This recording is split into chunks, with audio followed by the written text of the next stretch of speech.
Cholesterol తో ఇబ్బంది పడుతున్నారా? డయాబెటిస్ రివర్స్ చేసుకోవాలా? డైట్ తో పరిష్కారం. Contact functional nutrition Vinisha Reddy. And Shivayya success తర్వాత రామానాయుడు గారు మీకు మాట ఇచ్చినట్టే మిమ్మల్ని డైరెక్టర్ చేస్తా అన్నారు. కథ రెడీ చేసుకోమన్నారు.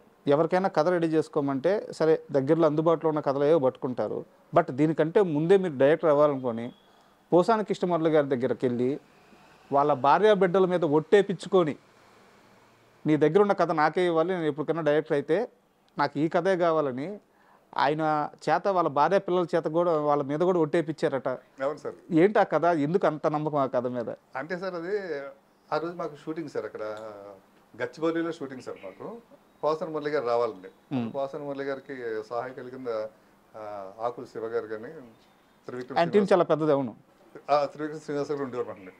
ఆయన ఫస్ట్ టైం త్రివిక్రమ్ శ్రీనివాస్ గారు లొకేషన్కి వచ్చాడు. ఆయన అంటే ఏం డైలాగు సెట్లో అంటే ఒకసారి ఆ హీరోకి డైలాగ్ నోటు తిరగకపోయినా దానికి ఆల్టర్నేటివ్ ఏదైనా అడిగినప్పుడు రాయడానికి ఉండాలి కదా అనేసి ఇప్పుడు మేము రైటర్ నాకు సెట్లో పెట్టేవాళ్ళం అండి. అలాగా పోసాని మురళి గారు ఎక్కువ వస్తుండేవారు.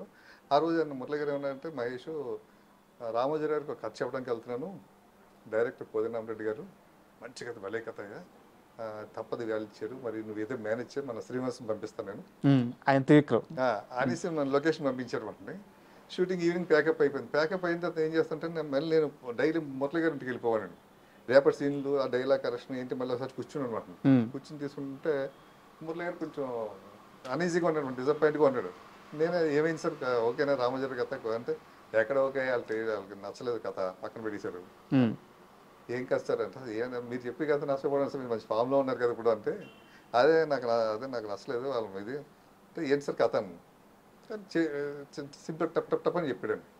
సార్ ఈ కథ సూపర్గా ఉంది సార్, ఈ కథ నేనే డైరెక్ట్ చేస్తాను, నాకేమన్నా సార్ ఈ కథతో నేను డైరెక్టర్ అవుతాను, సార్ నొప్పించుకుందాం, రామారావు గారు నొప్పించుకుందాం అంటే, అలాగా మరి కోదినామరెడ్డి గారు ఆయనకి ఏదో కథ ఇచ్చేసాను సార్, ఫెయిల్యూర్ కథ కదా ఇంకా ఆయన దృష్టిలో ఉన్నది, ఆయన పెద్ద ఇంట్రెస్ట్ చూపించరు, ఇది నేను చేసుకుంటాను సార్, ఇది మీకు మాత్రం ఎవరికి వద్దని చెప్పేసి ఆ పిల్లలు అందరం ఒట్టేయించుకున్నాడు అంట. రోజు ఒట్టేయించుకుని ఆ కథ నా పక్కన పెట్టి ఆ తర్వాత పోసాని గారు ఒట్టేసారా?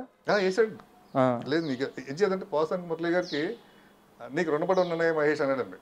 ఏం చేయాలంటే ఆయన డ్రీము సురేష్ వర్సెస్లో కథ రాయాలని, రైటర్ అవ్వాలని కోరికనండి. ఆయన చాలా కాలం పడి కోరిక, ఆ కోరిక నా వాళ్ళు తీరింది సార్, శివయ్యతో తీరింది.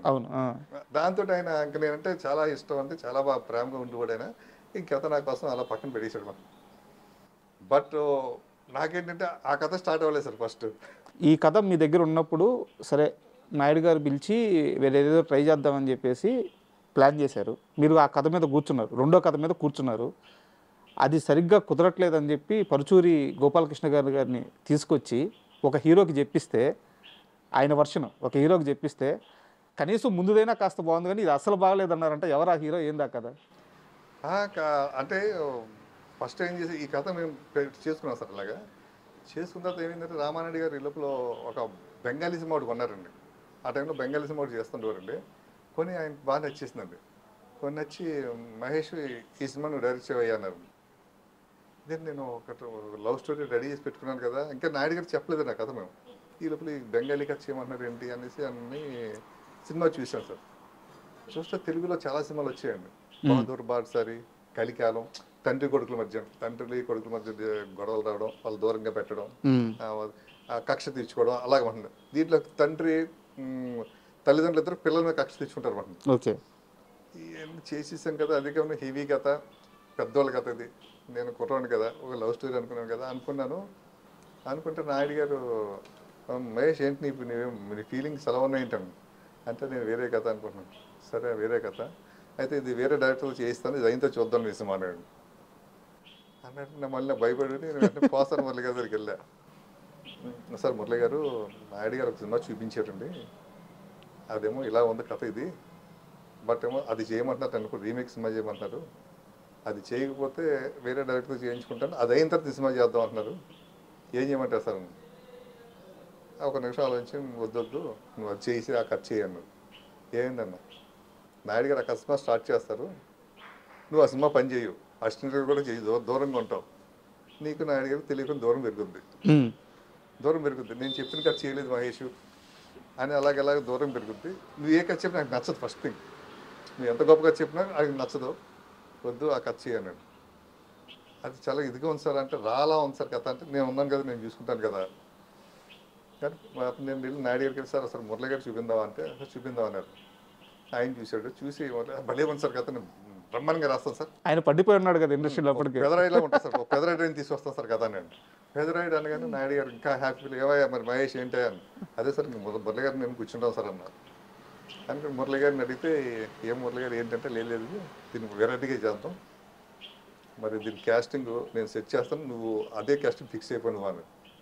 దీంట్లో ఫాదర్ వేషం కృష్ణ గారిని పెట్టుకుందాం, మదర్ వేషం విజయశాంతి గారిని పెట్టుకుందాం, ఫిక్స్ అయిపోను అంటే వాళ్ళు చేస్తారంటే నేను ఒప్పిస్తాను కదా కృష్ణ గారిని అని చెప్పేసి నాయుడు గారికి అనుమతి కూడా తీసుకోకుండా కానీ నన్ను తీసుకుని కృష్ణ గారి దగ్గరికి వెళ్ళాను 14 స్టూడియోకి.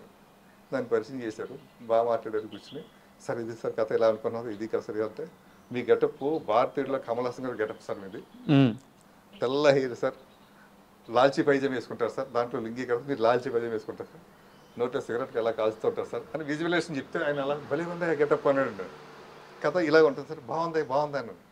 మీ భార్య విజయశాంతి సార్ ఈ విధంగా ఉంటుంది సార్ ఇది చెప్తే ఓకే చేద్దాం అని అన్నా. నేను నాకు తెలియని ఒక హుషారు వచ్చిందని కృష్ణ గారు సరే చేద్దాం. కృష్ణ గారు కూడా చాలా ఇంట్రెస్ట్ చూపించారు కథ మీద, గెటప్ కూడా మురళి గారు బాగా ఎనాలిసిస్ చెప్పారు అని అనుకుని మళ్ళీ నెక్స్ట్ నాయుడు గారి దగ్గరికి మేము స్క్రిప్ట్ వర్క్ చేసి నాయుడు దగ్గరికి వెళ్ళాం.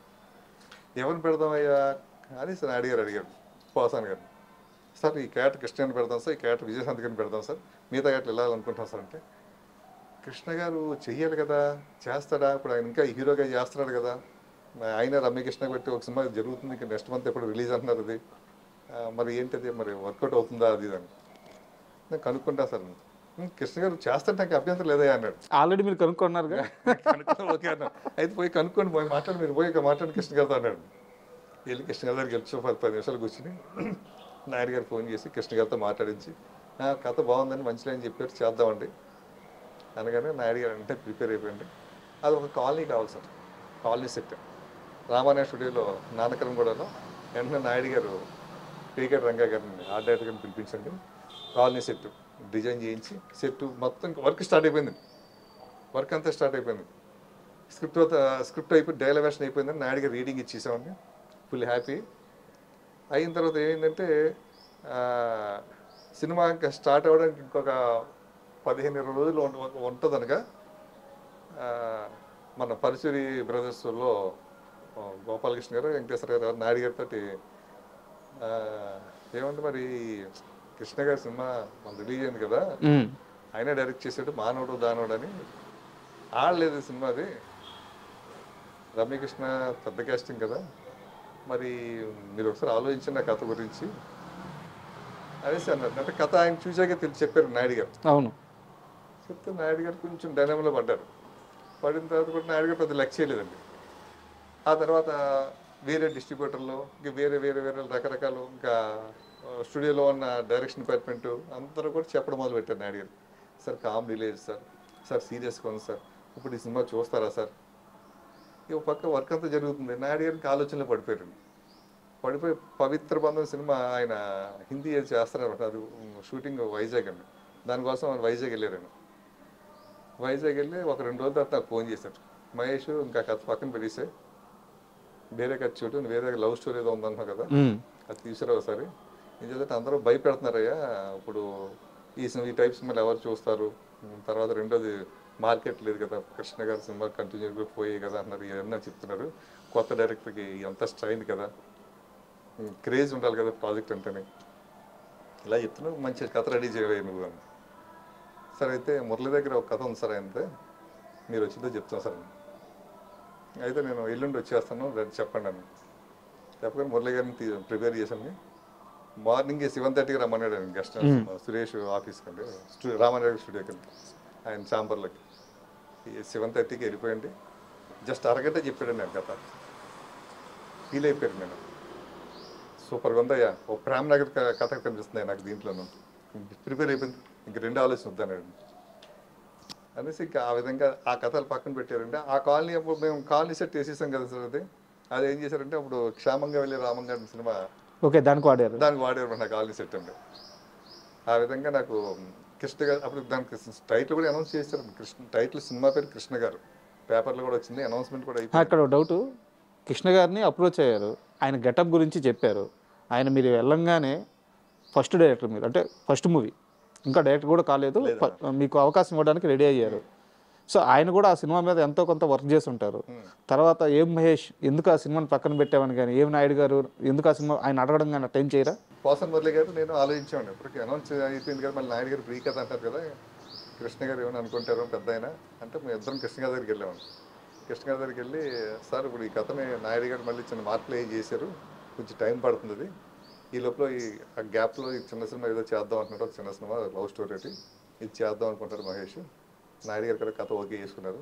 దాని మీద ఓకే ఎలాగే చేద్దాం, చాలా చాలా లైట్గా తీసుకున్నారు నన్ను. చేసేసి ఆల్ ది బెస్ట్ అయ్యా అనేసి అని నన్ను విష్ చేసి నన్ను ఆశీర్వదించండి, పంపించారు సార్. అంత మంచి ఆయన, చాలా మంచిగా నేను. అండ్ ప్రేయస్ రావి స్టార్ట్ అయిన తర్వాత, అంటే ఆ సినిమా జర్నీలో కూడా మీరు చాలా ఇబ్బందులు పడ్డారు. బట్ అన్నిటికంటే పెద్ద ఇబ్బంది ఏంటంటే, ఆ సినిమా షూట్ అంతా అయిపోయిన తర్వాత క్లైమాక్స్ షూట్ చేయాలి, రేపు ఉదయం షూటింగ్ అనగా ఈరోజు మీరు మాయమైపోయి కారం చేడు వెళ్ళిపోయి రామానాయుడు గారి కాళ్ళ మీద పడిపోయారట. అవును సార్. నాయుడు గారి కాళ్ళ మీద అవకాశం ఇచ్చిన తర్వాత ఎందుకు పడాల్సి వచ్చింది అంటే సార్, మేము నాయుడు గారు ఫస్ట్ అరగంట చెప్పాం కదా సార్, కదా అరగంట ఆయన ఫీల్ అయ్యి కళ్ళం నీళ్ళు పెట్టుకున్నారు సార్. తర్వాత ఆయన నాయుడు గారి మనసులో ఏది ఉండదు సార్. ఆయన వచ్చిన వాళ్ళందరికీ భలే కట్ చెప్పారయ్యా, అసలు లాస్ట్ క్లైమాక్స్ ఎలా ఉంటుందంటే ఆయన చెప్తుండేవారు అంటున్నారు. అలాగా డాక్టర్ ఒక డాక్టర్ గారు, మన కేర్ హాస్పిటల్ డాక్టర్ గారు, నా పేరు పెద్ద డాక్టర్ అంటేనా, ఓకే రాజుగారు, డాక్టర్ రాజుగారు అంటున్నా, ఆయన నాయుడు గారికి దగ్గరికి వస్తుంటారు ఆయన. వస్తుంటే హార్ట్ స్పెషలిస్ట్ నేను. ఓకే. ఆయనకి ఈ కథ చెప్పారు.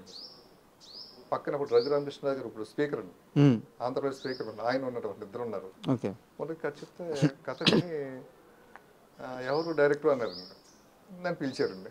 ఏంటంటే నువ్వు అమ్మ డైరెక్టర్, నేను ఏం చదువుకున్నావయ్యా నువ్వు? సార్ నేను ఇంటర్ చదివాను సార్. నీ కథ కూడా అలాగే ఉందన్నాడు. ఏం సార్ అని, ఎవడో ట్రైన్ కింద చచ్చిపోతే వాడు హార్ట్ ఆపరేషన్ ఎలా చేస్తారయ్యా? హార్ట్ ఆపరేషన్ ఏంటో తెలుసా, దానికి ఫండమెంటల్స్ ఉంటాయి, దానికి ఇది ఉంటుంది, ఒక గ్రూప్ బ్లడ్ గ్రూప్ ఉంటుంది, దానికి ఇది ఉంటుంది, మొత్తం ఏం చెప్పుకుంటూ వస్తే నేను బ్లాంక్ అయిపోయాను. మా రామానాయుడు గారు కూడా ఇద్దరం బ్లాంక్ అయ్యండి. బ్లాంక్ అయ్యి సరే ఇది పొలిషనెస్ ఉంటుంది, నవ్వుతారే ఇది అన్నాడు. నేను అలాగా అనుకుని నేను సరే అలా ఆలోచనలో ఉన్నాను. ఈ లోపల ఒక 2 రోజుల తర్వాత ఆర్బి చౌదరి గారు వస్తే రామానాయుడు గారి దగ్గరికి, రామానాయుడు గారు మళ్ళీ కథ చెప్పారండి. కథ అంతా బాగుంది, రామానాయుడు గారు క్లైమాక్స్ మార్చండి అన్నాడు. శ్రీకాంత్ని కంటిన్యూగా ఫ్లాపులు కదా శ్రీకాంత్కి, శ్రీకాంత్ చచ్చిపోతే ఎవడో చూస్తాడు, అదే కాదు శ్రీకాంత్ గుండె ఇవ్వడం ఏంటి, వెంకటేష్ 4 కోసుకుంటేనే జనం పట్టించుకోలేదు, శ్రీకాంత్ గుండె ఏంటి అనేసి కొంచెం ఇదిగా మాట్లాడి, అక్కడికి కథ బాగుంది, ఆ క్లైమాక్స్ మాత్రం మార్చండి అంటే నాయుడు గారికి. ఇంకా ఆర్బి చౌదరి గారు మాట అంటే బాగా గట్టిగా, అంటే ఆయన మంచి రైటర్గా ఎన్నుకుంటాడు, కథలు బాగా చూస్తుంటాడు కదా. నాయుడు గారికి స్ట్రాంగ్ పడిపోయింది. పిలిచినాక మహేష్ మనం అనుకున్నది కరెక్ట్ కాదనిపిస్తుంది, అది ఎవరు చెప్తే వాళ్ళందరూ నెగిటివ్గా చెప్తున్నారు, క్లైమాక్స్ మార్చండి అని. మాకు శివ ఈ సినిమాకి కూడా ఏంటంటే ఫస్ట్ క్లైమాక్స్ వేరేది. షూటింగ్ వెళ్ళే టైంకి షూటింగ్ ఒక 1 వీక్లో ఉంటుంది కనుక క్లైమాక్స్ మార్చేసామండి. ఆ క్లైమాక్స్ సినిమా ప్రాణం అయిందండి. అలా ఇప్పుడు నాయుడు గారు క్లైమాక్స్ మార్చుకుంటాం. సరే అయితే సార్ ఒక పని చేద్దాం సార్, క్లైమాక్స్ లాస్ట్లో పెట్టుకుంటాం సార్. ముందు ఇప్పుడు క్లైమాక్స్ గురించి ఆలోచిస్తుంటే మనం ఇంకొక 1 వీక్లో షూటింగ్ వెళ్తున్నాం, డేట్స్ అన్ని పోతాయి కదా సార్. యాసి కథ అంతే, అదే కథ ఉంటుంది, క్లైమాక్స్ కూడా మార్చాలి కదా. శ్రీకాంత్ చచ్చిపోకూడదు, బతకాలి, ఆ సంఘాన్ని కల్పించేయాలి, అంతే కదా సార్. దాన్ని ఆలోచిస్తాం సార్, కొత్తగా ఆలోచిస్తాం సార్. సరే అలాగని మేము షూటింగ్కి వెళ్ళిపోయాం సార్. ఆ ఎపిసోడ్ మాత్రం ఆ లాస్ట్ 2 డేస్ వరకు మాత్రం అలా పెండింగ్ పెట్టేసాం సార్. ఈ లోపల ఏంటంటే నా షూటింగ్ స్టార్ట్ అయిన ఒక 10 రోజులకి మా రామానాయుడు గారికి తెలుగుదేశం పార్టీ ఎంపీ సీట్ ఇచ్చారు. ఇంక ఎంపీ సీట్ రాగానే ఇంకా ఆయన వాళ్ళ కాన్స్టిట్యున్సీకి వెళ్ళడం, ఇంకా తిరగడం, ఇంకా హడావుళ్ళు ఉండేవారండి. ఇంకా మా షూటింగ్ అయిపోతుంటుంది. ఇంకా క్లైమాక్స్ ఒకటే తీయాలండి. ఆ క్లైమాక్స్ తీయడానికి రైల్వే స్టేషన్ పర్మిషన్ ఇవన్నీ కావాలి. అంటే నేను అనుకున్న క్లైమాక్స్ కానీ ఫస్ట్ మేము రామానాయుడు గారు అంతా ఓకే ఇస్తాం క్లైమాక్స్ కానీ. బట్ ఇక్కడ ఏంటంటే క్లైమాక్స్ వేరే క్లైమాక్స్ కావాలండి. ఇంకా నాకు ఎవరు పడతారు క్లైమాక్స్ రెడీ అయిందా నాయుడు గారు అడుగుతున్నారు, ఆ క్లైమాక్స్ లేదు కదా అది ఇది అని. సరే నేను నాయుడు గారితో మాట్లాడతానులే అని. రేపు షూటింగ్ అండి, పోసన్ మురళి 2-3 రకాలు చెప్పాడు, ఏది నాకు నచ్చలేదండి. నేనుగానే మౌలలి టేషన్కి వెళ్ళండి. ఆ టేషన్లో అప్పుడు నాగేశ్వరరావు గారు ఉండేవాడు టేస్ట్ మాస్టర్. ఓకే. ఆయన నేను పరిచయం చేసుకుని, సార్ ఇలాగే సార్ ఇది విధంగా సినిమా సార్, ఒక ఆపరేషన్ షూటింగ్ ట్రాక్ పక్కన చేసుకుంటారు సార్, మీకు ఎవరికి డిస్టర్బెన్స్ ఉంటుంది సార్. మా రామారెడ్డి గారు లొకేషన్ అక్కడికి వెళ్ళారు సార్, క్యాన్వర్సింగ్కి వెళ్ళారు సార్. ఆయన ఇప్పుడు పర్మిషన్ నాకు కష్టమైపోతుంది కదా సార్ అంటే, మీకు ఏ ఇబ్బంది లేకపోతే ఎవరికి ఇదవ్వదు కదా, ఎవరు సార్ మేము మీకు నాది భరోసా సార్. కానీ ఏదో పాపం ఆయన బతిమాలితే సార్ చేసుకుని నేను చెప్తాను అన్నాడు. నేను చూసుకుంటాను, నేనే ఉంటాను రేపు ఇక్కడ అని వెళ్ళి అదే కారులో రామారెడ్డి దగ్గరికి వెళ్ళండి. ఆయన ఇంటి దగ్గర కూర్చున్నాను. ఆయన క్యాన్వర్సింగ్కి వెళ్ళారు మాట. క్యాన్వర్సింగ్కి వెళ్ళి వచ్చేసరికి నైట్ 9:30 అలాగే అయిపోయింది. నన్ను చూసి షాకు, ఏమై ఇక్కడ ఉన్నామంటే మార్నింగ్ షూటింగ్ ఉంది కదా అన్నారు. అంటే ఆయన ఎక్కడ ఉన్నా కూడా ఇక్కడ ఏం జరుగుతుంది ఎప్పటికప్పుడు అప్డేట్స్ ఉండేది. అవును సార్, నేను ఒక నిమిషం మీతో మాట్లాడి వెళ్ళిపోతాను వచ్చాను సార్. నేను లాస్ట్ కార్యకర్తలు అందరితో లోపలికి వెళ్ళి ఏంటి అంటే లోపలికి వెళ్తాను సార్. రూమ్లోకి వెళ్ళి డోర్ వేసేసి కాల్ మీద పడతాను. పడిపోయి ఏంటి అని సార్, నేను ఎవరో మీకు తెలియదు సార్, నన్ను మీ సంస్థలో అసిస్టెంట్గా పెట్టుకున్నారు, నాకు ప్రోత్సాహం ఇచ్చారు, నన్ను డైరెక్టర్ కూడా చేశారు. మీకు ఫస్ట్ ఏం చెప్పామో అది మీరు ఫస్ట్ ఇంప్రెస్ చాలా ఫీల్ అయ్యారు. మధ్యలో ఎవరెవరో ఏదో అన్నారని చెప్పేసి మీరు అది మార్చమన్నారు. దాన్ని మించి క్లైమాక్స్ నాకు రావట్లేదు సార్. పోసన్ మురళి గారు ఇదే చెప్పాడు, పోసన్ మురళి గారు ఎన్ని చెప్పినా నాకు ఎక్కట్లేదు సార్. ఈ ఒక్క అవకాశం సార్, నేను మీరు అనుకున్న దానికన్నా 4-5 రోజులు ముందే తీసిన సినిమాని, షెడ్యూల్గా మనం వేసుకున్న డేట్స్ కన్నా ఎక్కువ అయింది. 1-2 రోజులు నాకు కేటాయించాను. ఒక్క రోజు సార్, నాకు 2 రోజులు కూడా ఒక్క రోజు ఇవ్వండి సార్, నేను తీసి పెడతాను సార్. ఈ క్లైమాక్స్ నచ్చలేదు అనుకోండి సార్, మీరు చెప్పిన వేరే క్లైమాక్స్ చేద్దాం సార్. ఒక్క అవకాశం సార్ ఇది. వన్ డే మనం రోడ్ బ్యాగ్ వస్తే షూటింగ్ చేస్తుండగా ఏదో వర్షం వచ్చి అప్సెట్ అయింది అనుకోండి సార్. అంటే ఇంకా నాయన గారు ఇదంతా కాళ్ళ మీద పడి అడుగుతున్నారు. కింద కాళ్ళ మీద పడిపోయి లేచి ఇంకా దండ ఇట్లా పెట్టేసండి, ఇలాగే ఉన్నాండి. అంటే ఇంకా ఆయన ఆలోచించి అదే టైంకి ప్రవీణ్ అని మేనేజర్ ఫోన్ చేసాడు మన నాయుడు గారికి. సార్ డైరెక్టర్ ఏమైపోయాడో తెలియదు సార్. అప్పుడు నాకు మొబైల్ లేదండి. లేదు, ఇంట్లో లేడు, ఎక్కడికి లేడు, రేపు మార్నింగ్ షూటింగ్, ఏం చెప్పాలో తెలియట్లేదు, టైం చూస్తే 9:30 అయ్యింది, మరి ఏం చెప్పమంటారు సార్, క్యాన్సిల్ చేయమంటారు సార్, ఏంటి సార్. ఎక్కడ ఉన్నాడు మహేష్, నా దగ్గర ఉన్నాడు, ఇక ఇతను ఏదో చెప్తున్నాడు, ఇంకా పెట్టేసండి షూటింగ్ రేపు పెట్టుకుని మహేష్ చెప్తున్నాడు కదా, అది ఫాలో అయిపోయినాను. ఎంత అదే ఫోన్లో బాబు రేపు మార్నింగ్ షూటింగ్, మౌలలి షూటింగ్, అందరూ 6:30 కల్లా అక్కడికి వచ్చేసింది లొకేషన్కి అని చెప్పేసి అంటే నేను ఇంకా ఆర్టిస్టులు సేమ్ సీన్స్ అంతా ఇంకా 2 ఏం మార్పు ఏం లేదు అని చెప్పి బయలుదేరి నేను కార్లో వచ్చేసి మౌలలి వచ్చేసి మార్నింగ్ 5కి వచ్చేసాను. వచ్చే స్టేషన్ దగ్గర అలా కూర్చొని అక్కడే స్నానం చేసి అక్కడే కూర్చునండి. ఈ లోపల యూనిట్ వాళ్ళు వచ్చారు. ఇంకా ఆ విధంగా మేము సో ఫైనల్గా మీరు అనుకున్న క్లైమాక్సే ఉంది. అండ్ నాయుడు గారికి కూడా అది బాగా నచ్చింది, సినిమా కూడా సూపర్ హిట్ అయింది. అవును సార్. బట్ ఇక్కడ నాకు డౌట్ ఏంటంటే, and for more videos please subscribe to iDream. Please subscribe to iDream. Please subscribe iDream. And please subscribe to iDream. For more videos, subscribe to iDream. please like, share and subscribe to the channel. Congratulations, iDream. Subscribe to iDream. Subscribe to iDream. So subscribe to iDream Media. iDream team andarki huge congratulations. Please subscribe iDream Media. Please subscribe to iDream. Subscribe iDream. Please subscribe to iDream. iDream అంటే నా కళల ఛానల్ను subscribe చేసుకున్న నోరు తిరుగుతలేదు, మీరైతే గంట గుర్తు కొట్టండి. For more such videos, please subscribe to iDream. Subscribe to iDream. Please subscribe to iDream. Please subscribe iDream Media. Please do subscribe to iDream. Please subscribe to iDream Media. For best entertainment and information, please subscribe iDream. And don't forget to subscribe to iDream.